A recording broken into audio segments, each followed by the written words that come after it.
Nous voulons voir le roi. C'est le roi, nous voulons voir le roi.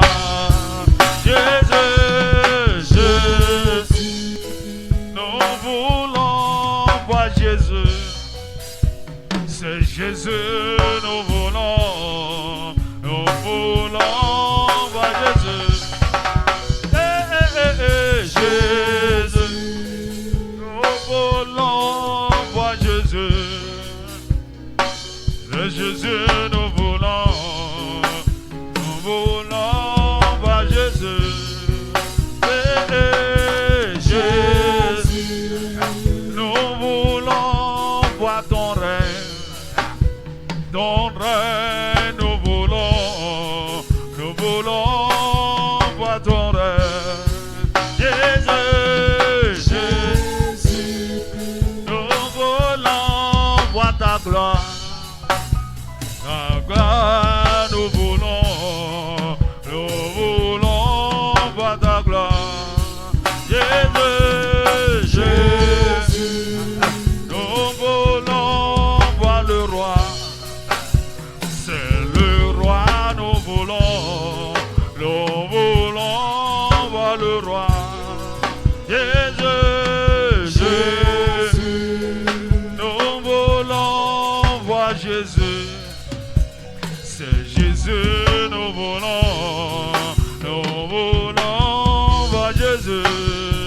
Jésus, Jésus, nous voulons voir Jésus. C'est Jésus, nous voulons voir Jésus. Oh, oh, oh, Jésus, nous voulons voir Jésus. C'est Jésus, nous voulons voir Jésus. Jésus, nous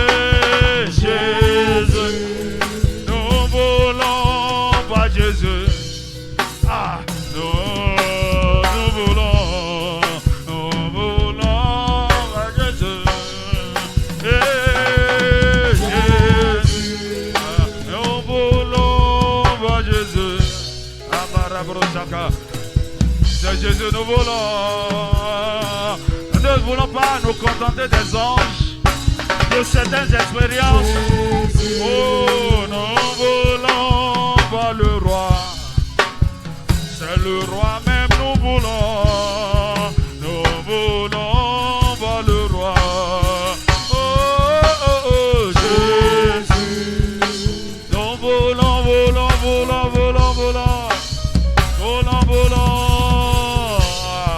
oh, oh, oh, la, la, la, la, la, la.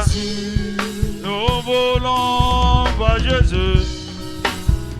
C'est Jésus, nous voulons voir Jésus. Jésus, Jésus. Alléluia. Jérémie 29, versets 12 et 13. Elle dit, vous m'invoquerez et vous partirez. Vous prierez et je vous exaucerai. Vous me chercherez et vous me trouverez. Si vous me cherchez de tout votre cœur. Vous me chercherez et vous me trouverez. Si vous me cherchez de tout votre cœur. Amen. Dans le livre de Chroniques, il dit, ils ont cherché l'Éternel de tout leur cœur et de toute leur âme. Et ils l'ont trouvé. Dis-moi Amen. Dis-moi Amen. Acclame le Seigneur et assieds-toi dans sa présence.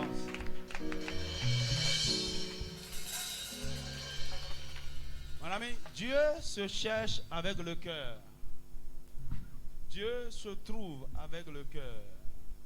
Nous rencontrons Dieu sur l'autel de notre cœur. En fait, Dieu se rencontre à l'autel. Dieu se manifeste à l'autel. Dieu se fait voir à l'autel. Et le plus grand autel sur lequel Dieu se manifeste, c'est l'autel de notre cœur. Dis-moi Amen. Et Votre cœur ne peut pas être malade, traumatisé, triste, abattu, brisé. Et vous allez rencontrer le roi. Hello. Il a dit quoi? Vous me chercherez, vous me trouverez, si vous me cherchez de tout votre cœur. Et il faut une certaine disposition de cœur pour chercher Dieu. Amen. Et la première disposition de cœur pour chercher Dieu, c'est un cœur libéré, délivré, guéri de toute offense. Dis-moi Amen. Et c'est ça que nous allons traiter d'abord. Avant de commencer par parler proprement du sujet, chercher Dieu, nous allons demander au Seigneur de travailler sur nos cœurs. Dis-moi Amen. Et c'est ce qui va se passer ce soir. C'est ce que nous allons faire pendant les 24 heures demain. Amen. Nous allons traiter différents aspects du cœur. Nous allons, si nous avons le temps, parler des 12 portes du cœur et s'occuper de chaque porte pendant les 24 heures. Dis-moi Amen. Alors ce soir, ce que je partage avec toi, c'est « Ô Seigneur, guéris et restaure mon cœur offensé ». Dis avec moi « Ô Seigneur, guéris et restaure mon cœur offensé ». Ô Seigneur, dis-le encore, ô Seigneur, guéris et restaure mon cœur offensé. Alléluia. Mon ami, sans vous mentir, c'est quelque chose de très banal, mais très puissant. Nous voulons parler là d'un instrument puissant qui empêche beaucoup de gens de rentrer dans leur destinée, de jouir du meilleur de Dieu sur la terre et de vivre, de parcourir toute leur vie dans la frustration. Dis-moi Amen. Je t'ai dit hier que notre cœur est quelque chose, un trésor. C'est la chose de plus chère, c'est la chose la plus chère que nous avons. Et de la même manière que Dieu désire cela, Satan recherche cela. Alors soit Satan veut s'en accaparer totalement pour lui, ou si nous ne voulons pas le lui donner, il va détruire ça. Et l'un des instruments qu'il utilise pour détruire le cœur, c'est l'offense.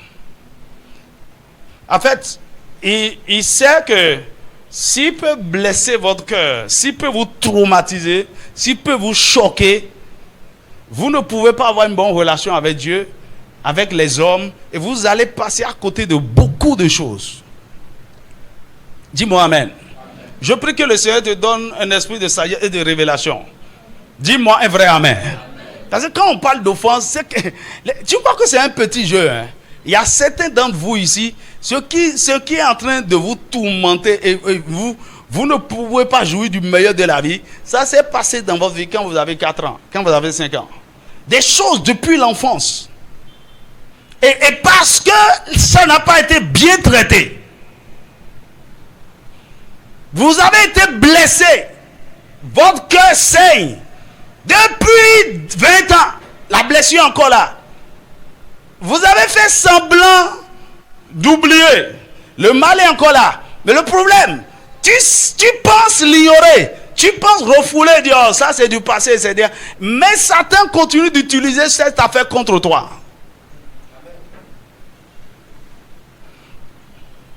Dis-moi Amen. Alors, lisons un texte, 2 Samuel, chapitre 13.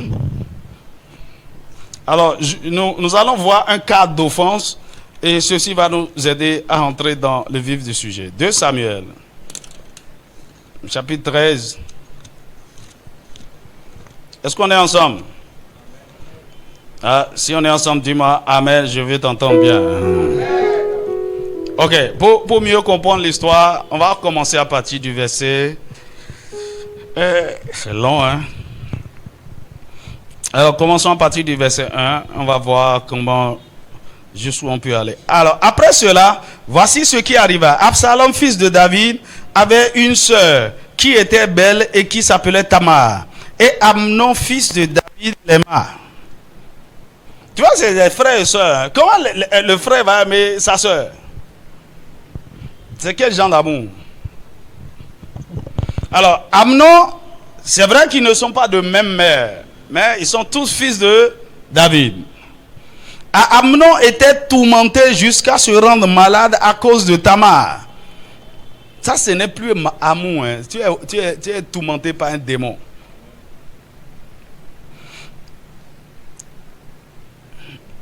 C'est quel genre d'amour là? Et tu es tombé. Qui a déjà vécu ça? Oh, la fille là me rend malade. C'est à cause de j'ai la fièvre depuis hier. On va te délivrer. Je n'arrive pas à manger. Hein?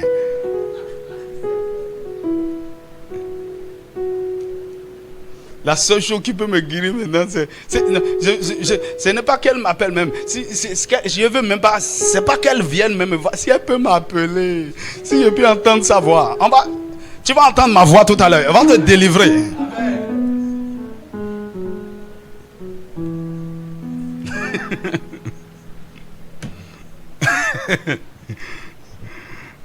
Hey, on est où là? Amnon était tourmenté jusqu'à se rendre malade à cause de Tamar, sa soeur, car elle était vierge. Et il paraissait difficile à Amnon de faire sur elle la moindre tentative.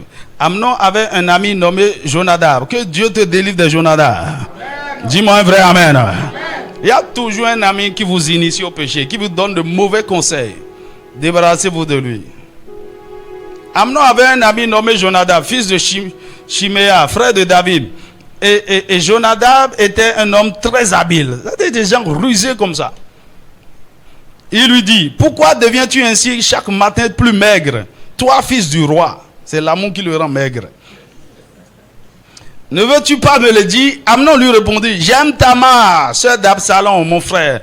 Jonadab lui dit, oh, mets-toi au lit et fais le malade. Quand ton père viendra te voir, tu lui diras, permets à Tamar, ma sœur, de venir pour me donner à manger, qu'elle prépare un mets sous mes yeux, afin que je le voie et que je le prenne de sa main.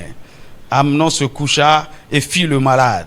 Le roi vint le voir et Amnon dit au roi, je te prie que Tamar, ma soeur, vienne faire 2 gâteaux sous mes yeux et que je les mange de sa main. C'est quelle maladie? Et il faut que quelqu'un te prépare un repas spécial sous tes yeux. Hey.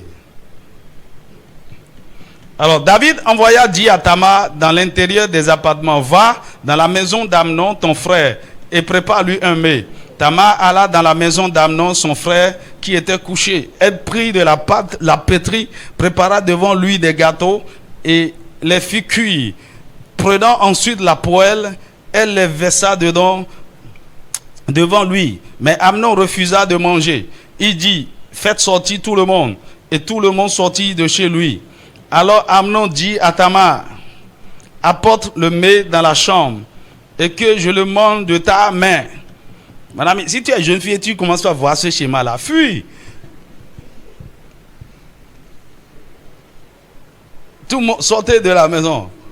Amène le repas. Ah, mon ami, il faut fuir. Mais c'est son frère. Elle ne pouvait pas s'imaginer que ce gars était déjà possédé par un démon. Alors, Tamar prit les gâteaux qu'elle avait fait et les apporta à Amnon, son frère, dans la chambre. Comme elle les lui présentait à manger, il la saisit et lui dit, viens, couche avec moi, ma soeur. Elle lui répondit, non, mon frère, ne me déshonore pas, car on n'agit point ainsi en Israël. Ne commets pas cette infamie. Où irai-je, moi, avec ma honte? Et toi, tu serais comme l'un des infâmes en Israël. Maintenant, je te prie, parle au roi, et il ne s'opposera pas à ce que je sois à toi. Mais il ne voulut pas l'écouter, et il lui fit violence, la déshonora et coucha avec elle. Puis Amnon eut pour elle une forte aversion, plus forte que l'amour que n'avait été son amour. Ça, c'est encore terrible. C'est quel amour qui devient haine comme ça? Dès qu'il a eu ce qu'il voulait, alors il lui dit, lève-toi, va-t'en. Elle lui répondit, n'augmente pas en me chassant le mal que tu m'as déjà fait. Il ne voulut pas l'écouter Et appelant le garçon qui le servait, il dit, qu'on éloigne de moi cette femme. Elle est devenue cette femme. Et qu'on la mette dehors. Et ferme la porte après elle. Elle avait une tunique de plusieurs couleurs, car c'était le vêtement que portaient les filles du roi, aussi longtemps qu'elles étaient vierges. Le serviteur d'Amnon l'a mis dehors et fermait la porte après elle. Tamar répandit de la cendre sur sa tête et déchira sa tunique bigarrée. Elle mit la main sur sa tête et s'en alla en poussant des cris. Absalom, son frère, lui dit, Amnon, ton frère, a-t-il été avec toi? Maintenant, ma soeur, tais-toi, c'est ton frère, ne prends pas cette affaire trop à cœur. Et Tamar, désolé, demeura dans la maison d'Absalom, son frère. Il n'est plus retourné au palais chez le roi. Le roi David apprit toutes ces choses et il fut très irrité. Absalom ne parla ni en bien ni en mal avec Amnon. Ça, c'est l'offense. Mais il le prit en haine parce qu'il avait déshonoré Tamar, sa soeur. Maintenant, on va poursuivre un peu le reste de l'histoire. Tu vas voir là où l'offense est dangereuse. 2 ans après, quelqu'un dit 2 ans après. C'est déjà passé, non? Non, non. La vengeance, c'est un plat qui se mange. Comment?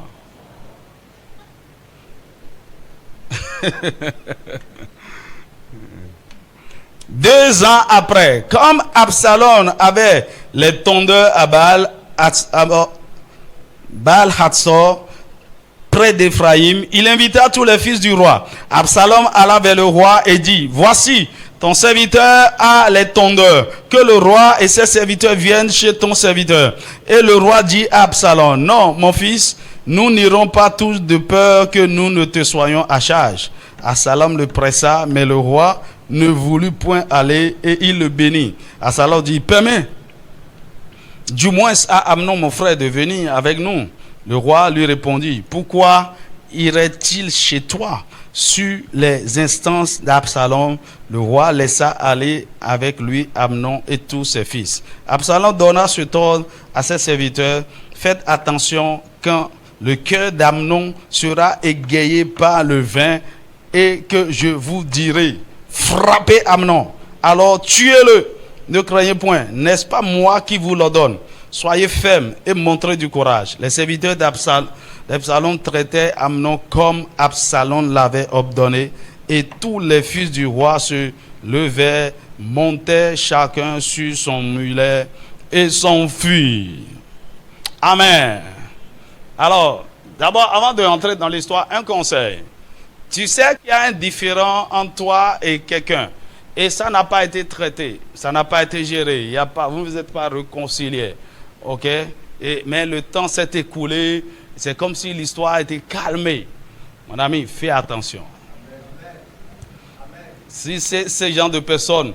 Il avait dit, pendant 2 ans, écoutez, Absalom n'a parlé en bien ni en mal. Il n'est même pas allé voir Amnon pour lui reprocher quoi que ce soit.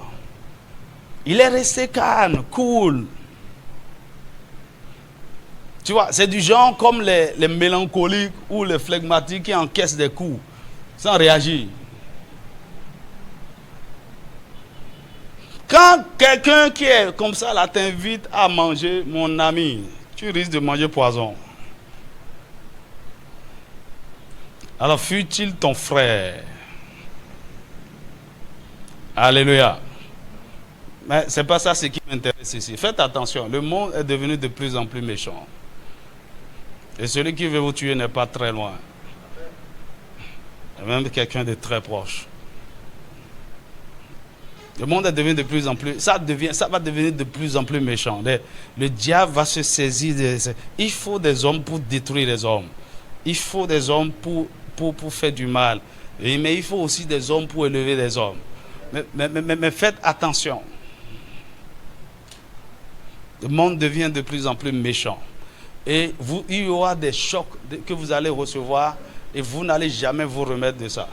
Il y aura des choses surprises, des choses que vous allez découvrir, des frères, de la famille, de ta mère, de ton père. Et si tu n'es pas fort c'est fini pour toi. C'est-à-dire quoi? Tu deviens doublement victime. Non seulement les gens ont planifié le mal contre toi,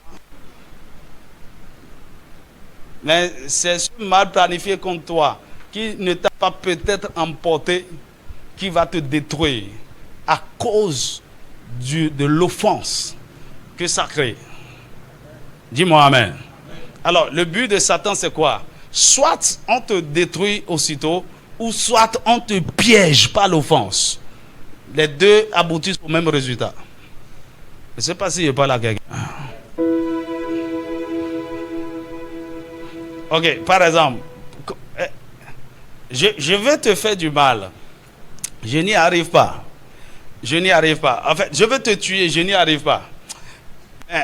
Je peux faire quelque chose et tu seras en vie, mais ce serait comme si tu es déjà mort. Dis-moi amen. Je peux t'offenser, je peux te blesser, je peux te choquer d'une certaine manière. Et si tu ne sais pas gérer ce qui va se passer après, c'est fini pour toi. Dis-moi amen. Alors, voici notre histoire. Écoutez, quand un événement se produit, faites attention. Voici un homme qui a planifié un coup contre sa soeur. Il a réussi son mauvais coup.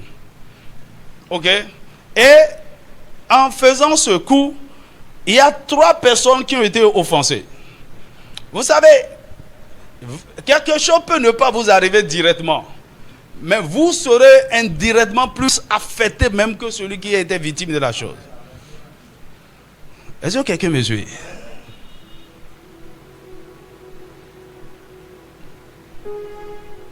Tout ça participe à la même chose. Ok, parce que le diable te cherche, il peut frapper à côté de toi. Et il aura le même impact, même plus que ce qu'il cherchait. Est-ce que quelqu'un me suit? Amen. Alors, quand la chose s'est produite, 3 personnes ont été offensées. Bon, 3 personnes principales. Sinon, il y en a plus. Ok. Je parle des 3 personnes citées dans le texte. Mais il y a plus que ça. Hein, on n'a pas parlé de la réaction de la maman de Tamar. Ok? On n'a pas parlé de la réaction des autres fils de David face à ce qui s'est passé. Ok? Mais on sait que Absalom était au courant, David était au courant. Alors, qui a été victime de ce viol? Écoutez, il n'y a rien de plus terrible que d'enlever à une jeune fille sa virginité par la violence, par le viol. Pourquoi? C'est quelque chose qu'on ne peut jamais remplacer. On a volé et puis c'est fini. Il n'y a rien qui fait mal. Il n'y a rien qui rend une jeune fille si sale, si inutile, qui détruit son estime, sa valeur, plus que ça. Et à partir de là, déjà, une destinée peut être détruite totalement. Si ça n'a pas été traité. La Bible dit, la fille était désolée, mettant la poussière sur sa tête, la cendre. Elle ne pouvait plus porter sa tunique de plusieurs couleurs qui caractérisait les filles du roi qui étaient vierges. Vous imaginez le rejet, la séparation que ça fait. Qu'est-ce qui s'est passé après? Est-ce que Tamar a survécu à ce drame? Est-ce qu'elle s'est mariée après? Est-ce qu'elle s'est suicidée? Qu'est-ce qui s'est passé? On n'a plus parlé. Mais cette offense est terrible. Amen. Maintenant, puisque son frère Absalom aime beaucoup sa soeur, il a été plus affecté par la chose. Mieux. Et ce qui l'a affecté, en plus, c'est que quand David a appris la chose, il n'a rien fait par rapport à ça. La Bible dit, il était irrité, il était furieux. David n'a rien fait pourtant. Il n'a pas puni Amnon. Il n'a rien fait. Mieux, il protégeait Amnon contre Absalom. Et c'est pourquoi 2 ans après, quand Absalom l'a invité, David dit, il sentait quelque chose venir et dit, ben bon, ok, je le fais, peut-être que l'affaire est déjà Quand vous lisez la suite du texte, quand Absalom a tué Amnon, vous allez comprendre que David poursuivait Absalom. Il était offensé. Non seulement Absalom a été offensé parce que Amnon a fait, mais il était aussi offensé par l'attitude de David, son père, à cause de ce qui s'est passé. Il n'a pas réagi. Et c'est ce qui fera que des années après, 3 ans après avoir fui, il est revenu pour monter une rébellion pour détrôner son père. Écoutez, la seule chose qui s'est passée, voici, ça a transformé totalement Absalom en un rebelle, en un vengeur, en un meurtrier. Et à la fin, c'est ce qui a détruit sa vie. Cette colère, cette haine dans son cœur l'a finalement tué. C'est ce qui l'a amené à monter un coup d'état quand son père voulait prendre le pouvoir. La haine, l'offense. Or, je vous assure, on pouvait régler ça. On pouvait traiter cette affaire, quelle que soit sa gravité, et tous ceux qui étaient offensés pourront être guéris dans cette affaire. Mais ça n'a pas été fait. Et pourquoi je te le dis? Faites attention aux offenses. Lorsque les choses se passent d'une certaine manière, les gens sont blessés, tu as offensé des gens, il ne faut pas croire que non. Par exemple, tu vois, il y a des gens qui m'ont blessé et ils ont dit, oh, bon, c'est le pasteur. Ils ne sont jamais venus demander pardon. Ils n'ont jamais cherché à la réconciliation. Ok? Et or, dans les offenses, c'est ça qui fait plus mal. Et c'est ça qui fait que la personne va nourrir un esprit de vengeance et ne va jamais pardonner et il va attendre le bon moment pour frapper. Alors dans ce genre de cas, je sais que Satan veut utiliser ce truc-là pour me piéger. Alors il faut faire attention, vider, il faut vous guérir, même si, vous savez, l'une des choses qui accélère et qui favorise la guérison de votre cœur lorsque vous êtes offensé, c'est lorsque l'offenseur reconnaît son tort et vient demander pardon et cherche la réconciliation. Mais quand ce n'est pas fait, vous devez prendre de la hauteur et chercher de toute façon la guérison de votre cœur. Aussi longtemps que ce n'est pas fait, 20 ans peuvent passer, mon ami, il y a quelque chose qui est couvé là. Il y a quelque chose qui est là et Satan est en train d'utiliser contre vous.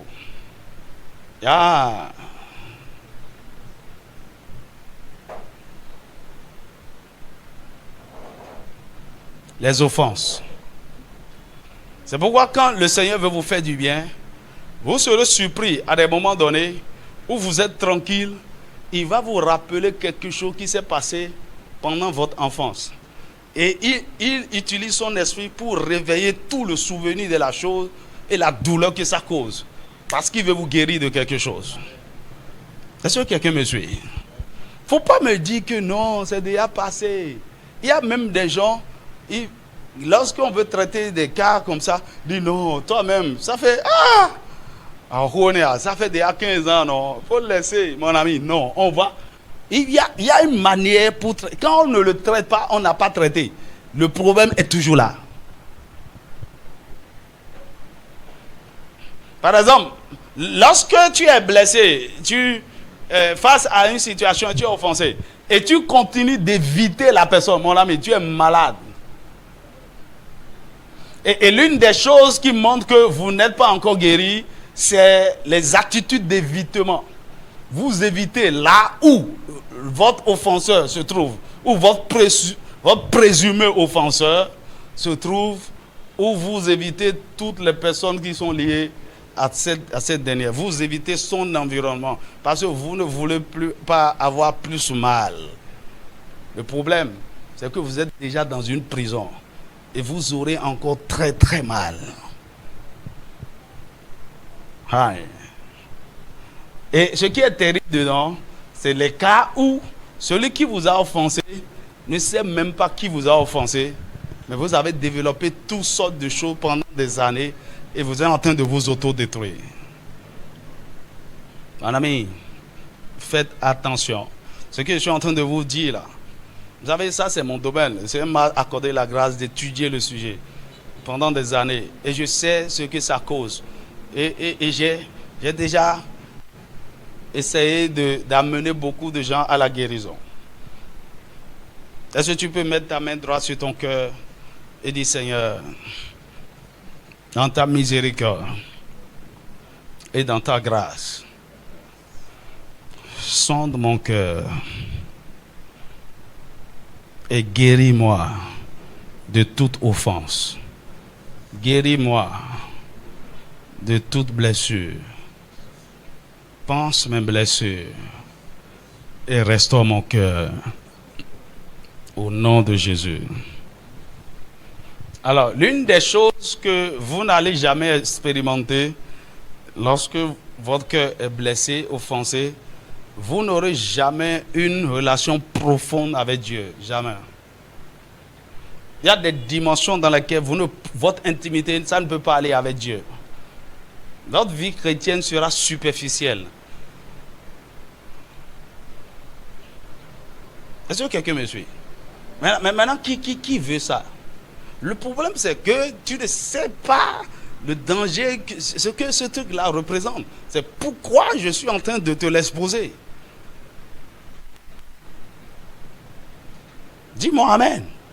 Tu vois, à la limite, quand je vois les gens qui refusent de laisser tomber, de pardonner, de tourner la page, j'ai pitié d'eux et je suis en colère contre eux. Colère sainte, hein, c'est pas que Parce que à chaque fois, tu sais que le mal que tu es en train de te faire là, par exemple, tu as un problème avec moi, mon ami, je sais comment ça se passe.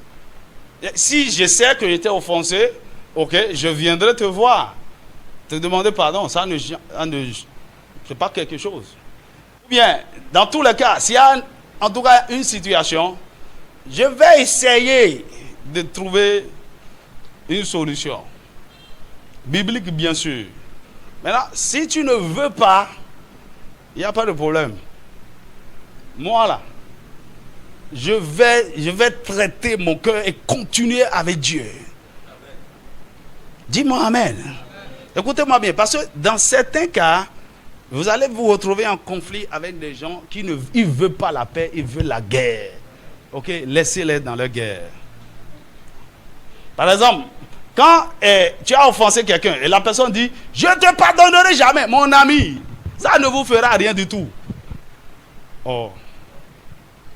En fait, les gens croient que la personne dit « Je ne te pardonnerai jamais ». Quoi? Non, pardonne-moi, non. Je te dis pardon. Je te pardonne, mon ami. Il y a une seule chose que tu as fait. Évite la personne. Reste loin. Parce que la personne, lorsqu'elle trouvera une occasion, va te faire mal. Ok? Ou dans certains cas, elle ne va pas prendre l'initiative de te faire du mal. Elle serait en train de te souhaiter du mal. Ok? Elle va soutenir quiconque est en train de vouloir te déstabiliser. Ok? Et elle est en train de chercher secrètement dans son cœur que la vengeance de Dieu s'abat sur toi. Mais aussi longtemps que tu as déjà réglé le problème avec Dieu, tu es en sécurité. Vas-y. Ça veut dire quoi?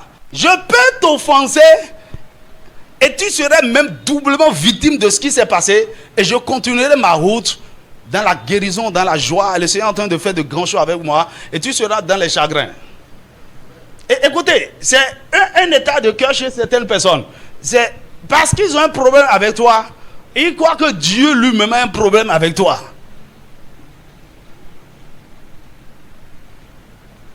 Et ils sont même fâchés contre Dieu parce qu'il ne prend pas vite des mesures contre toi.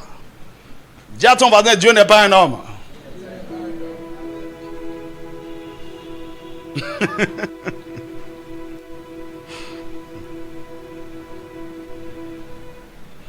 Les gens qui tiennent à des choses, bon, faut les laisser à leur truc là. C'est de l'ignorance, hein, de l'immaturité.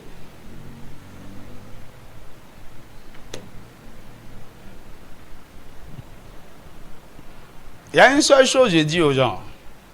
Est-ce que toi-même, je dis, est-ce que tu sais que Tu as tellement fait de choses que Dieu te cherche. Est-ce que tu veux que Dieu te pardonne aussi? Oui. Maintenant, est-ce que tu sais qu'en ne pardonnant pas ton frère, Dieu aussi refuse de te pardonner? Et on ne croit même pas à ça. Oh, c'est ce que la Bible dit.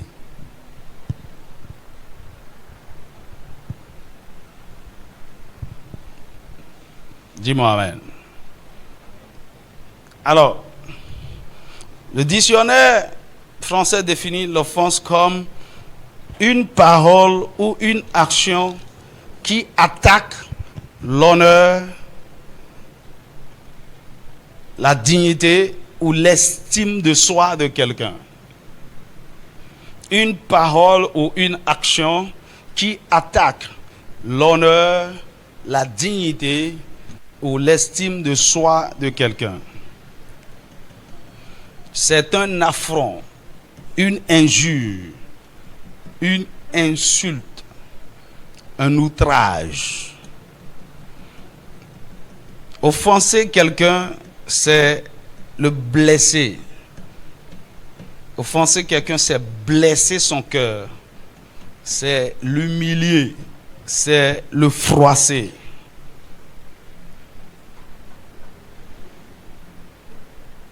Alors, dans la Bible, il y a plusieurs termes grecs qui sont utilisés pour désigner l'offense.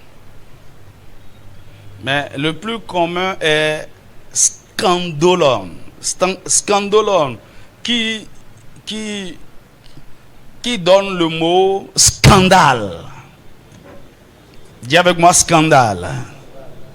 Alors, ce terme, alors quand l'offense se produit, ok, c'est comme un scandale. Et ce terme scandale, en grec, sa signification c'est un appât, un piège, une occasion de chute ou une pierre d'achoppement. Ça veut dire quoi? Lorsque tu es offensé ou bien il y a une situation d'offense, Satan a mis un appât devant toi pour t'avoir. En fait, il a placé un piège pour t'avoir. C'est-à-dire, une situation d'offense devient une occasion de chute pour quelqu'un. C'est une pierre d'achoppement. C'est-à-dire quoi? Satan occasionne et arrange les offenses parce qu'il veut piéger quelqu'un, il veut faire tomber quelqu'un, il veut faire chuter quelqu'un.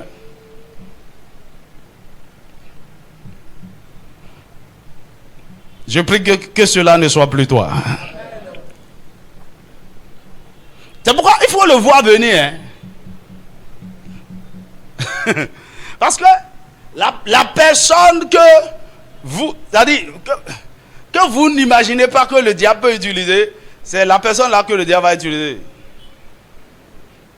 Mais puisque vous connaissez ces dessins, vous dites, oh, petit, je te vois venir. Tu veux me piéger ou bien? Écoutez, lorsque vous lisez Matthieu chapitre 11, verset 2 à 6, alors, vous allez voir que la Bible nous parle là de Jean-Baptiste. Jean-Baptiste avait été offensé par Jésus. Demande à ton voisin, qu'est-ce que Jésus a fait à Jean-Baptiste?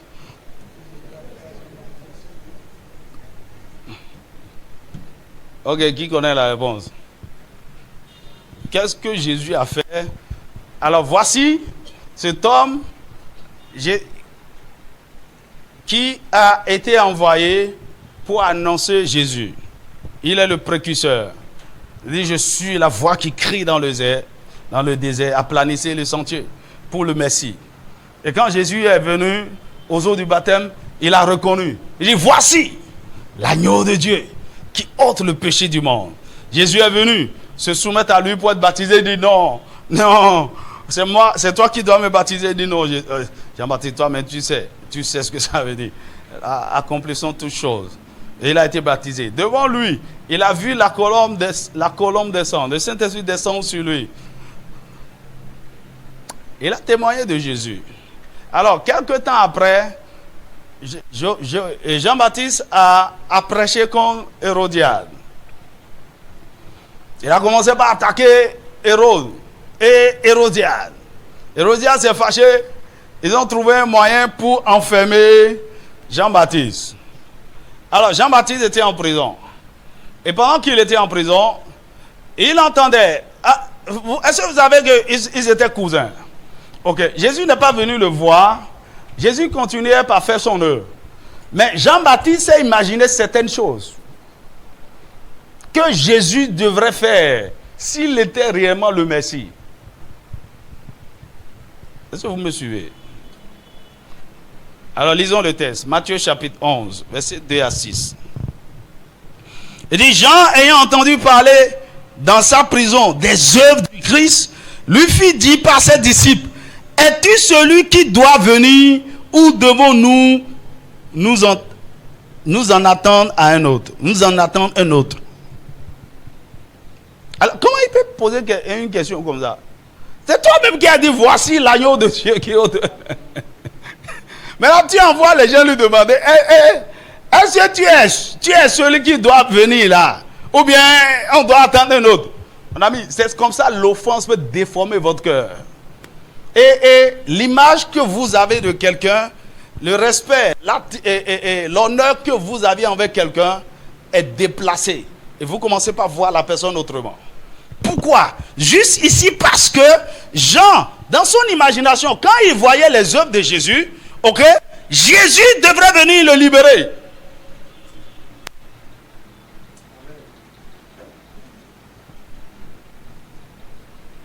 Jésus n'est pas venu pour ça. Et en fait, Jean avait déjà fini sa mission et il devrait partir. Il devait quitter la scène. Maintenant, est-ce que c'est la volonté de Dieu qui se retrouve en prison? Moi, je ne sais pas. Mais je ne crois pas. Parce que toute sa mission était de présenter Jésus. On ne lui a pas dit d'aller attaquer Hérode. Excès de zèle. Ouais, non, non, non, il est sorti de son cahier de charge. Ce pourquoi tu as été envoyé, c'est tout. C'est de présenter Jésus. Tout ce qu'il faisait avant, sa prédication sur la repentance, le baptême, c'est pour identifier le Messie, c'est tout. Dès qu'il a identifié, c'est que sa mission a fini. Maintenant, il a commencé par attaquer le roi.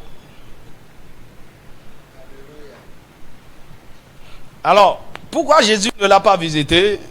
Je ne veux pas faire de spéculation. Mais Jean-Baptiste était offensé. Alors quand il a envoyé ses disciples demander à Jésus, est-ce que c'est toi ou bien il y a quelqu'un? Jésus leur répondit, allez rapporter à Jean ce que vous entendez et ce que vous voyez. Les aveugles voient, les boiteux marchent, les lépreux sont purifiés, les sourds entendent, les morts ressuscitent et la bonne nouvelle est annoncée aux pauvres. Qu'est-ce que Jésus a dit? Allez dire à Jean que je suis en train de faire mon travail. Mon cahier de charge. Il sait bien. C'est ce qu'il a annoncé que je dois faire. C'est ça que je suis en train de faire. Il n'a pas dit, allez lui dire que c'est moi. Allez lui dire, non, non, c'est pas moi, il y a quelqu'un d'autre. Il lui a présenté, je m'occupe de ce pourquoi je suis arrivé. Et Jésus finit, il dit au verset 6. Regardez-moi verset 6. Il dit, heureux celui pour qui je ne serai pas une occasion de chute. C'est le mot ça, le mot scandale. Jésus est devenu pour Jean-Baptiste une occasion de chute. Ça veut dire quoi? Vous pouvez être même offensé par quelqu'un qui ne vous a rien fait. Hello. Qu'est-ce que Jésus lui a fait? C'est juste une malcompréhension. Il a fait une mauvaise interprétation. Il s'est supposé des choses. Et comme ça n'a pas été le cas, il est offensé. Peut-être que c'est ça qui a précipité sa mort. On ne le sait pas. Donc, ce qu'il faut savoir, c'est quoi? L'offense est en réalité un piège de l'ennemi. Et comme vous le savez, je sais qu'il y a beaucoup de gens qui ont déjà monté des pièges pour les oiseaux, pour les souris. Ok? Le piège n'est jamais monté accidentellement. Ne se monte jamais tous. Le piège est monté par quelqu'un. Est placé à un endroit spécifique par quelqu'un. Caché par quelqu'un. Et surveillé par quelqu'un. Dis-moi amen. Allez quoi? Donc toute offense est programmée par Satan. Et surveillée. On va voir comment il va. Et il va dire à Georgette. Donc il va rentrer par lui comme ça. Et puis il s'enflamme. Hey. C'est fini. Et puis les démons disent hey, Jérémie, je vous ai dit non, il va tomber dedans. Il est tombé. Je prie pour toi que les démons ne s'assemblent pas pour rire de toi. Amen. Ah, tu ne crois pas, hein? Tu vois, parfois les démons sont là, on va le piéger maintenant, on va le piéger. Et tu rentres dedans et dis, waouh, on l'a eu! C'est comme tu as des... C'est avant qu'on était petit, on fait des pièges pour les oiseaux, non? On les suivait. Il y avait un piège même qu'on faisait avec un panier. On met un piquet là avec des... Et on tire le fil, on est caché. Le oiseau rentre sous le panier et tu dis, voilà, on l'a eu. Ou bien il y a des pièges, tu surveilles et tu entends, pah! La souris est rentrée dedans. Je prie que Satan ne t'arrive plus à t'avoir. Tu vas échapper à tous ces pièges au nom de Jésus. Dis-moi un vrai amen.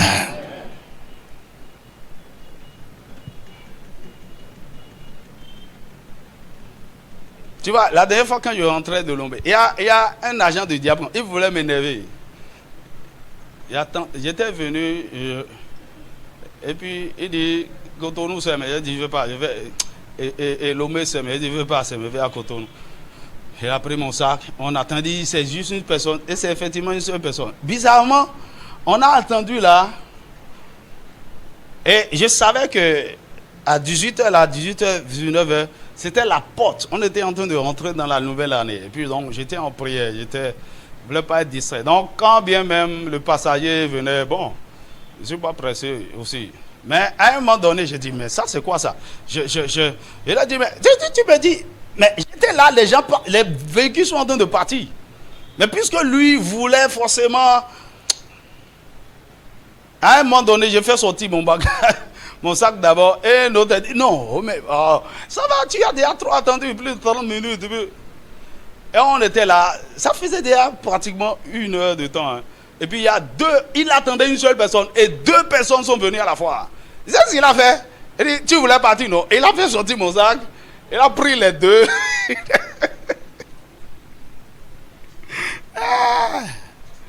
Dis à ton voisin, ni tout,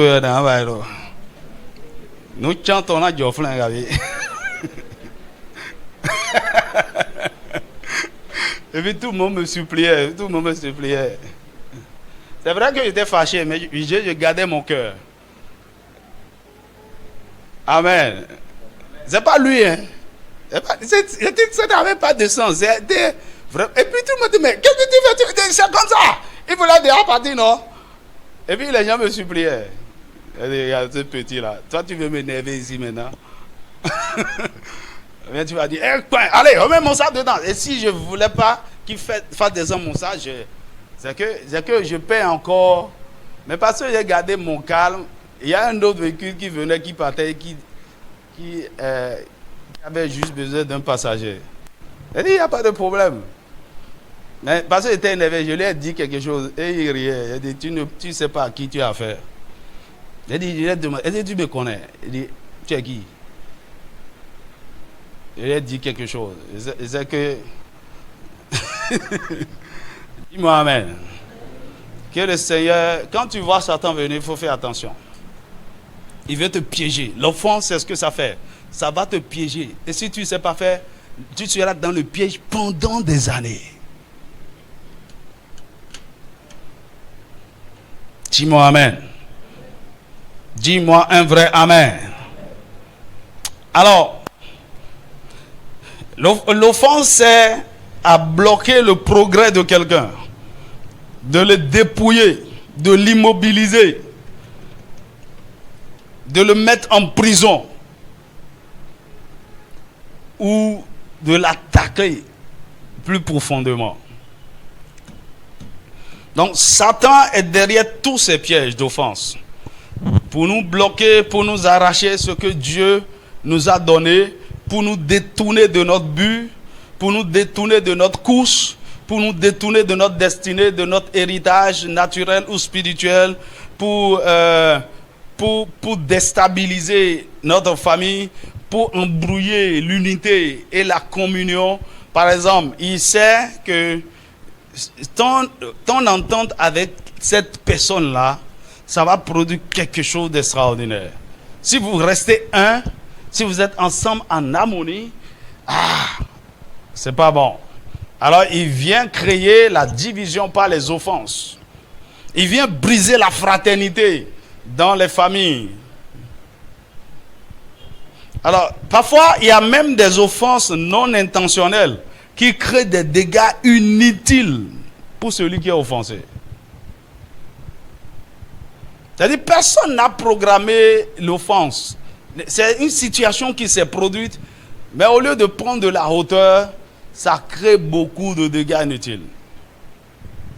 Les offenses, quand elles ne sont pas rapidement traitées, attaquent et gangrènent notre cœur, l'amenant à être désagréable à Dieu et détruisant progressivement notre vie par ses racines.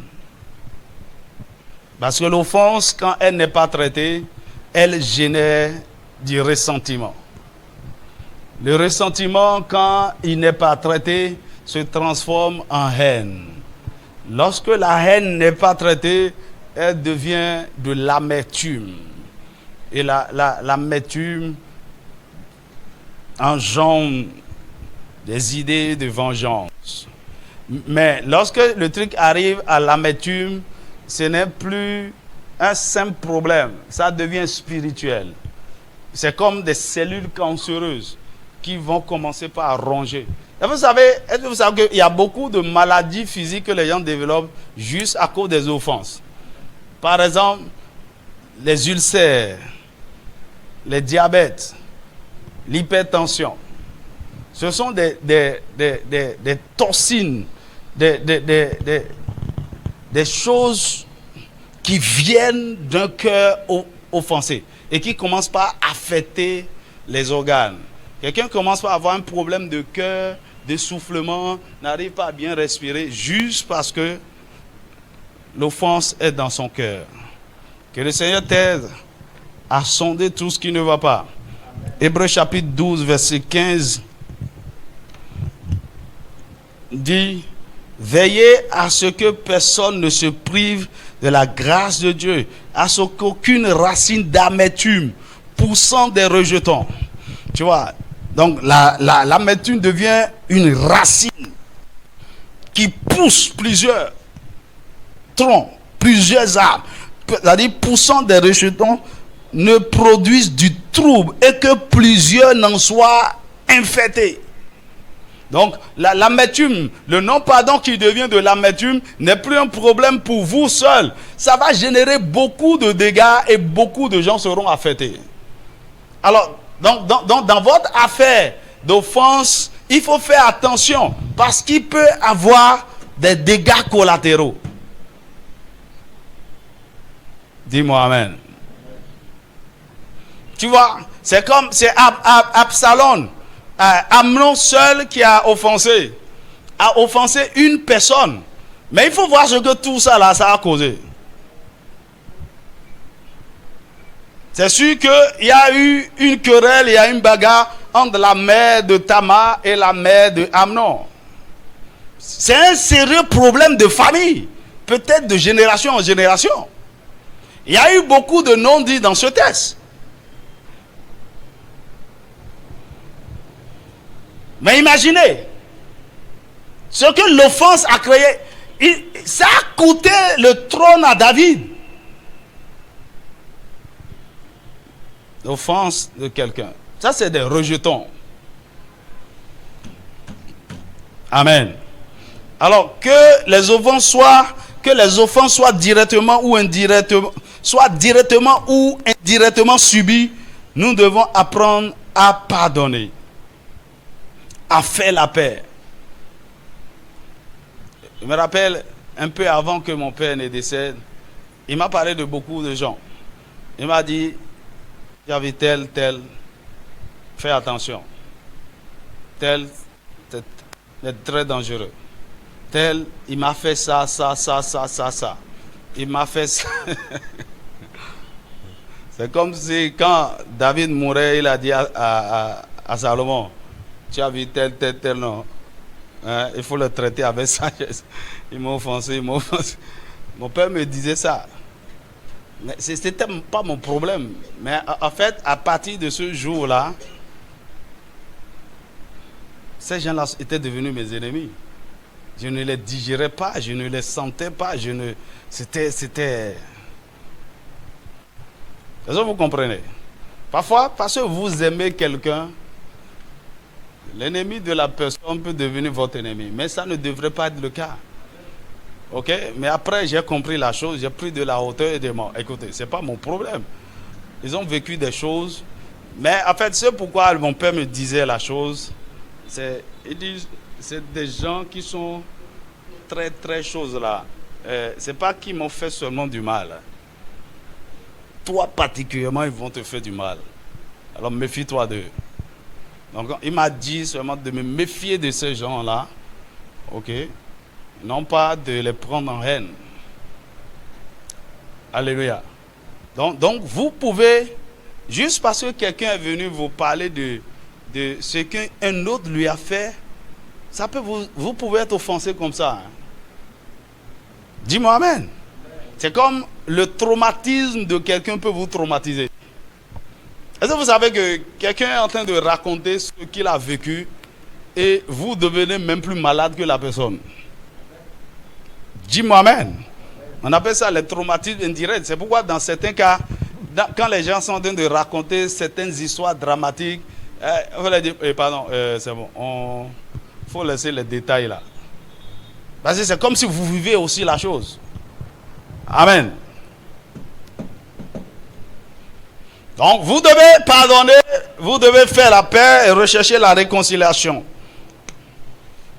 Et si nous ne sommes pas prêts à pardonner, l'une des choses que le non-pardon fait, le fait de garder les offenses, l'une des choses que ça produit, c'est que Dieu n'exaucera plus nos prières.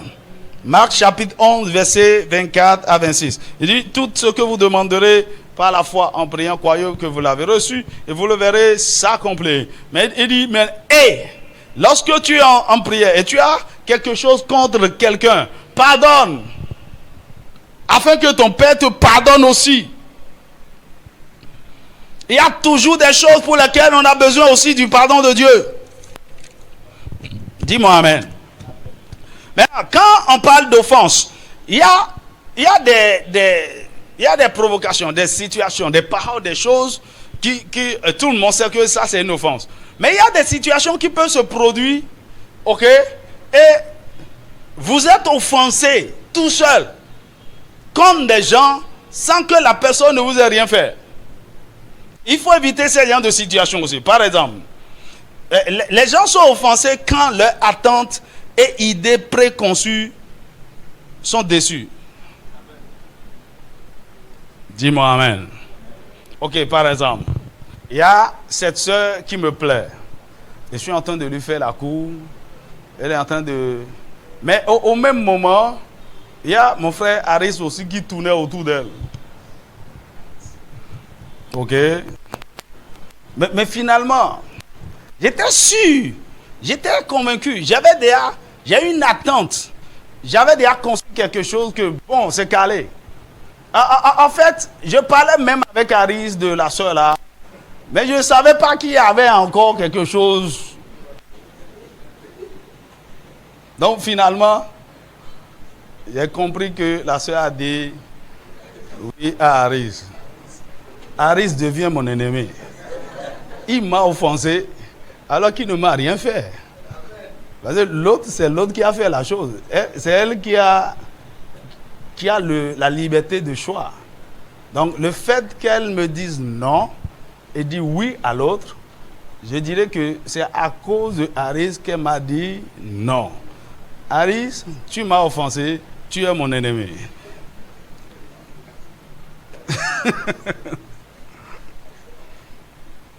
Faites attention, hein. Surtout les attentes non exprimées. Ok? Lorsque ça ne se réalise pas, ça crée beaucoup d'offenses. Et tu espérais, tu pensais que la chose allait venir comme ça, que la personne allait faire ça. Mais la personne n'a pas agi comme ça. Et tu es choqué. Tu vois, c'est comme si quelqu'un qui est tombé devant une montagne de riz. Et tu dis, ah mon frère, sois en train de manger, je viens. Ok? La personne a compris que, parce que tu es en train de dire ça, tu ne veux pas manger.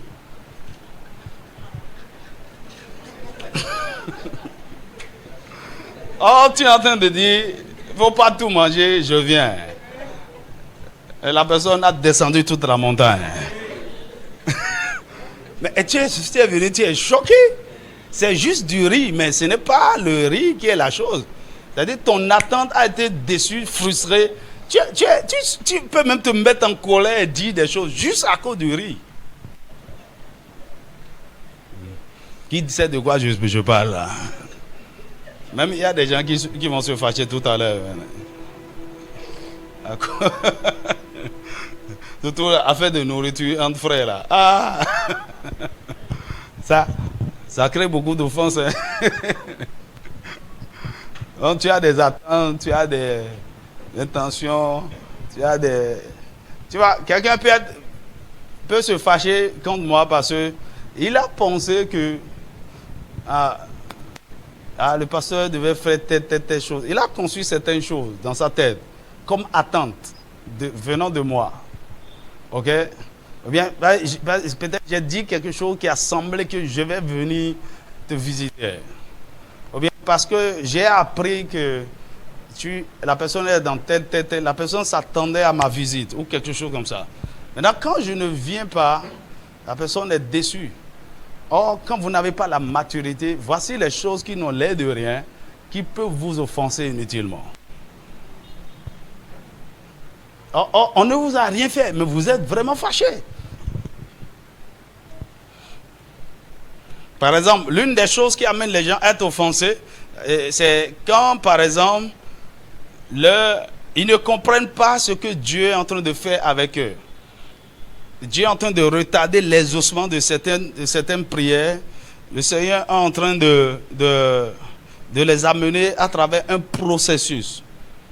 Donc, à un moment donné, ils peuvent devenir amers contre Dieu. Dis-moi amen. Qui s'est déjà fâché contre Dieu ici?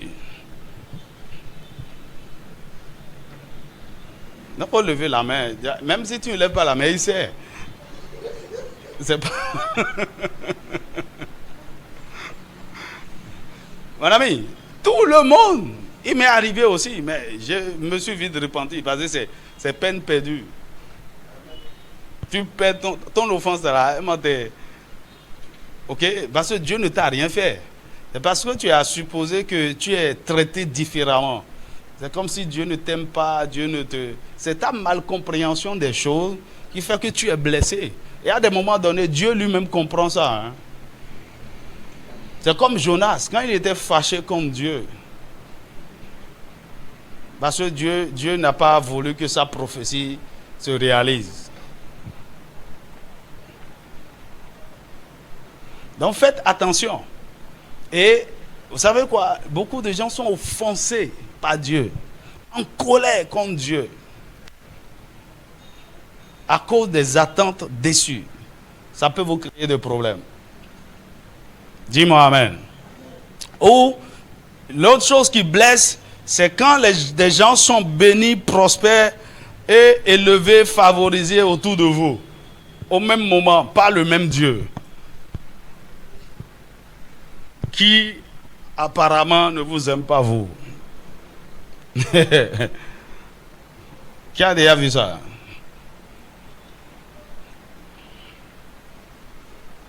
Non, il y a des fois, j'ai prié pour des gens, mais j'ai dit, Seigneur, pourquoi tu me fais ça? Donc, je suis là, tu m'utilises pour... Et je fais la même prière, hein, et tu me laisses. Il y a des choses qui peuvent vous blesser, mais quand vous élevez, par la maturité, vous comprenez. Dis-moi Amen. Donc, pourquoi je suis en train de le dire? Dans tous les cas, faites tout possible pour éviter les offenses. Ça ne manquera pas. Alors, voici quelques vérités à propos des offenses. Je vais aller très vite. Les offenses sont inévitables dans ce monde déchu. Les offenses sont inévitables. Si tu ne veux pas t'offenser, dis à Dieu de prendre ton âme. Aussi longtemps que tu es vivant sur la terre, interagissant avec les hommes, tu seras offensé. C'est clair. Il faut que ça soit clair dans ta tête. Ou bien tu crois que, maintenant que je me suis marié avec la soeur là, tout se passera bien. Mon ami, elle va t'offenser. Tu vas l'offenser. Dans les relations, il y aura toujours ça. Entre frères et sœurs, et toi-même, écoute. Combien de fois tu n'es pas fâché contre toi-même quand tu t'es mordu la dent en mangeant? Qui s'est déjà mordu la dent une fois? Mais là, tu n'as pas arrêté la nourriture, hein? Au début, gérer. Vous allez vous entendre. Pendant que tu as mal, tu continues de marcher. Tu continues d'avaler. Ok? C'est les choses qui arrivent. C'est la cohabitation qui fait ça. Vous allez vous piétiner. Il faut que ça soit clair dans votre tête. Dis-moi Amen. N'importe quoi. Mon ami, les offenses sont partout. Tous les jours. Si tu veux, sois en train d'éviter. Je ne sais pas des problèmes. Luc chapitre 17, verset 1. Jésus dit à ses disciples, il est impossible qu'il n'arrive pas de scandale. Mais malheur à celui par qui ils arrivent. Il est impossible qu'il n'arrive pas d'offense. Donc, aussi longtemps que vous vivez avec les hommes, vous serez offensés et vous allez offenser les gens. Alors, qu'est-ce que je fais? Je me mets en mode pardon automatique. Dis-moi un vrai amen. Je sais comment on fera. Je sais qu'on vous dira des choses. C'est-à-dire, vous savez, il y a des cas dont j'ai parlé tout à l'heure. Ce qui blesse, c'est que les gens ne s'attendent pas à ça. Les attentes est déçu. Il ne peut pas s'imaginer ça. Maintenant, imaginez ça. Que telle personne que vous aimez bien là peut vous mal parler. Peut vous piétiner. Peut vous... Voilà. La deuxième chose, c'est que tout le monde offensera en parole ou en acte. Tout le monde. Donc, il y aura des offenses. Même si tu crois que, moi je fais attention, je n'aime pas blesser les gens, je n'aime pas, mon ami, ça va arriver. Dis-moi amen. Tu es un homme, nous sommes des humains, et nous allons faire tout le temps des fautes. Hello, tu peux faire attention n'importe comment. Mais même si c'est pas que tu as parlé mal, tu as agi mal, on va mal t'interpréter d'une manière ou d'une autre. On va mal te comprendre. Et c'est ça qui crée un problème. Jacques chapitre 3 verset 2. Il dit chacun de nous fait des fautes sur bien des points et bien des manières. Celui qui ne commettrait jamais de faute dans ses paroles serait un homme parvenu à l'état parfait. Nous ne sommes pas encore arrivés à cette perfection. Nous sommes en train de nous développer. C'est pourquoi vous devez savoir ceci. Et un homme doit constamment rechercher la paix. Romains chapitre 12. Versets 17 à 21. Il dit, ne rendez à personne le mal pour le mal. puisque vous savez que les offenses sont inévitables, recherchez ce qui est bien devant tous les hommes. S'il est possible, autant que cela dépend de vous, soyez en paix avec tous les hommes. Soyez un artisan de paix, un chercheur de paix. Il dit, ne vous vengez point vous-même, bien-aimés, mais laissez agir la colère, car il est écrit, à moi la vengeance, à moi la rétribution, dit le Seigneur. Alors quand je cherche la paix et je ne me venge pas, ce n'est pas que je suis faible, ce n'est pas que je suis bête. Je cherche la paix en tout temps. Et chercher la paix en tout temps ne veut pas dire que ceux qui font le mal ne seront pas payés pour le mal. Ceux qui sèment Écoutez, il y a une chose que beaucoup de gens ne comprennent pas. Il y a une différence entre faire la paix avec quelqu'un à cause d'une offense et les conséquences de l'acte que la personne a posé. Ah, tu ne me comprends pas. Ok. Tu m'as... Je prends le cas de Absalom et de Amnon. Supposons que Absalom a dit, oh mon frère, quel démon t'a pris? Et puis ils ont réglé le problème. Absalom s'est calmé, Tamar s'est calmé et tout. Ok. Si Amnon ne fait pas ce qu'il doit faire correctement devant Dieu, il paiera toujours les conséquences de cet acte.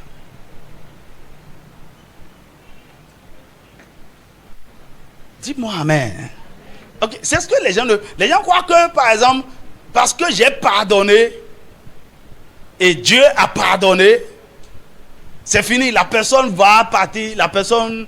Non. Celui qui fait le mal, la Bible dit que personne ne se trompe. Ce qu'un homme aura semé, il le moissonnera. C'est clair. Maintenant, ça là, ce n'est plus votre affaire.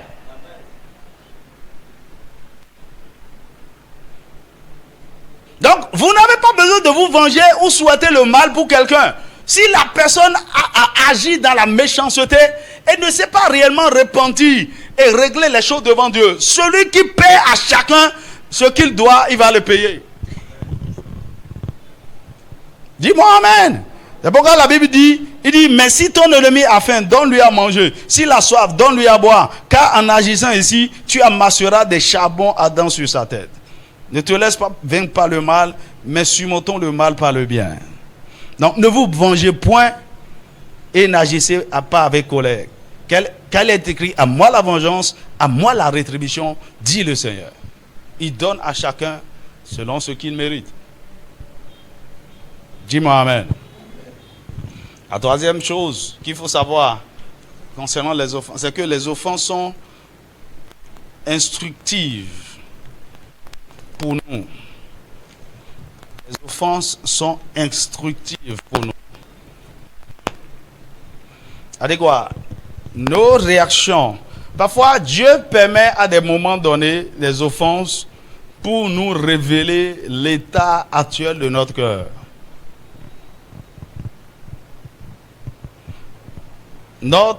Dieu il veut nous révéler notre maturité et notre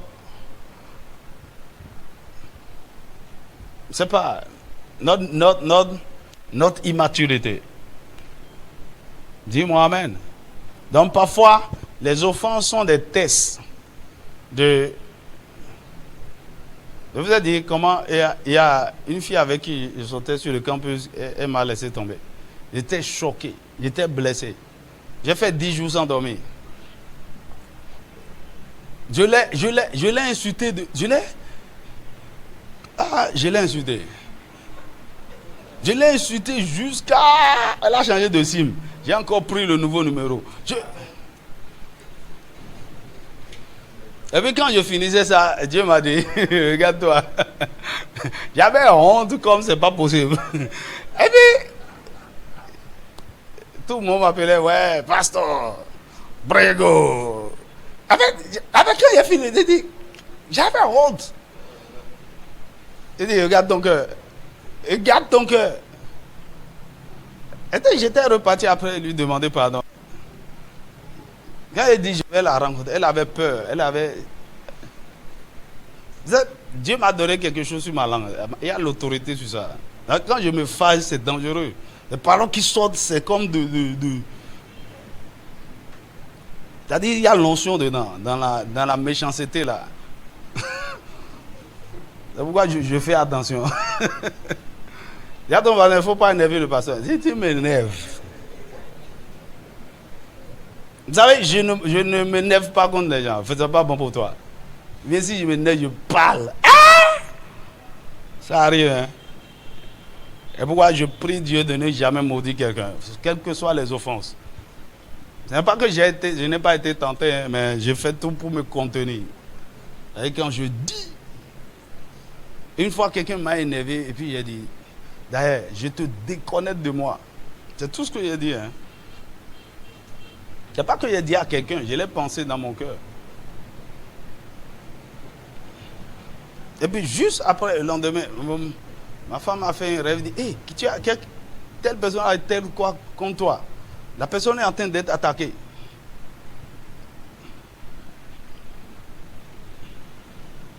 Est-ce que vous suivez?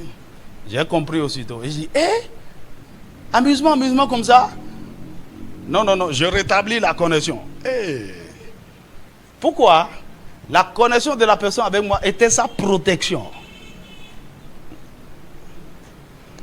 Faites attention. Tous les hommes ne sont pas les...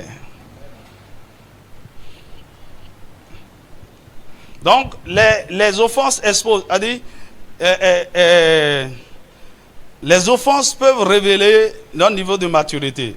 Par exemple, quelques réactions négatives face aux offenses. Ça peut être de l'arrogance ou bien la manifestation de l'orgueil dans une certaine dimension, de l'amertume, Par exemple, parce qu'on t'a offensé, tu ne parles plus aux gens. Par exemple, quelqu'un qui s'est marié et puis, à cause de l'offense, tu as fait 2 semaines sans parler à ton mari et vous êtes dans la même... Essaye de te montrer quelque chose. Tu vois là où tu es, non? Ok? Tu brises les relations, tu insultes les gens parce que quelque chose s'est passé. Tu as commencé par exposer le secret des autres, des choses que tu ne dois pas dire. Parce que quelque chose s'est passé, tu as commencé par impliquer les personnes, par sortir des... En fait, tu as créé de l'exagération. Et quand tu auras fini, Dieu va te dire, ok, bien joué.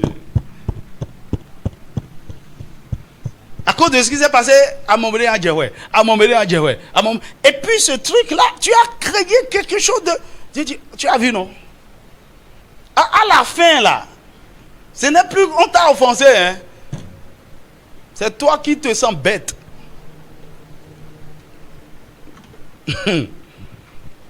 Et puis, c'est des occasions que Dieu utilise pour nous transformer, pour nous ramener à l'ordre, pour nous discipliner. Dis-moi Amen. Dis-moi un vrai Amen. Par rapport aux offenses, vous devez comprendre que certaines offenses sont justifiées, mais d'autres non. Certaines offenses sont justifiées. Ça veut dire quoi? Dans certains cas, c'est une injustice que vous avez subie. Votre honneur, votre estime a été vraiment froissée, vous avez été touché, c'est normal. Mais il faut comprendre que dans certains cas, vous êtes fâché, vous êtes mis en colère inutilement. Parce que c'était juste une malcompréhension. Allez quoi, tu t'es déjà fâché, tu as fait. Mais quand tu as compris après ce qui s'est passé, tu dis, oh. Excuse-moi, hein. C'est comme les mamans parfois. Tu as déjà tapé tout le monde dans la maison. Ça attend qu'on te parle. Et c'est après qu'on te dit, tu t'es fâché inutilement. C'est pas ce que tu pensais. Non, la malcompréhension. C'est pourquoi, à des moments donnés, il faut faire très attention. Vous pouvez vous piéger juste par une malcompréhension. Comme par quelque chose qui n'est pas. Et Satan, il vous cherche comme ça. Et la dernière chose, c'est que les offenses sont les signes du dernier temps. Alors, on ne va pas forcément lire. Matthieu chapitre 24, versets 10 et 12. Et 2 Timothée chapitre 3, versets 1 à 3. Matthieu 24, 10 et 12. Vous allez voir, en ce temps de la fin, la Bible dit qu'il y aura des personnes déloyales, des irréligieux, des traîtres, des emportés, ennemis du bien. Ok? Ça, c'est le signe du temps de la fin. Ça veut dire quoi? Le royaume des ténèbres a libéré actuellement sur la terre des esprits particuliers, des démons. Ils sont là pour créer la division, les guerres, les conflits, les querelles entre frères et sœurs, les divisions. Donc nous sommes à un temps où les offenses seront multipliées. Pourquoi? Parce que c'est des occasions de chute. Satan veut faire tomber beaucoup de gens. Écoute, juste parce que quelqu'un a été offensé et il a mal géré, son mariage a été brisé, les enfants se sont retrouvés dans la rue, il y a eu beaucoup de dégâts juste à cause d'une offense, Satan a gagné. Qu'il ne soit pas ainsi. Dis-moi amen. À cause d'une offense, quelqu'un dont tu ne dois jamais te séparer, qui est une bénédiction pour toi, Satan a tout fait pour t'éloigner de la personne. Et ta vie a été bloquée à partir de là. Est-ce que vous savez ça? Non? Il y a des gens que Dieu a envoyés dans votre vie et on ne se sépare jamais d'eux. Satan va faire que c'est justement ces personnes-là que tu vas croire que tu as offensé. Il faut avoir le discernement. Il y a même des gens, quand il y a des problèmes en vous, il faut vite faire. Même si ce n'est pas toi qui a tort, il faut vite faire pour aller te réconcilier. Parce que tu sais.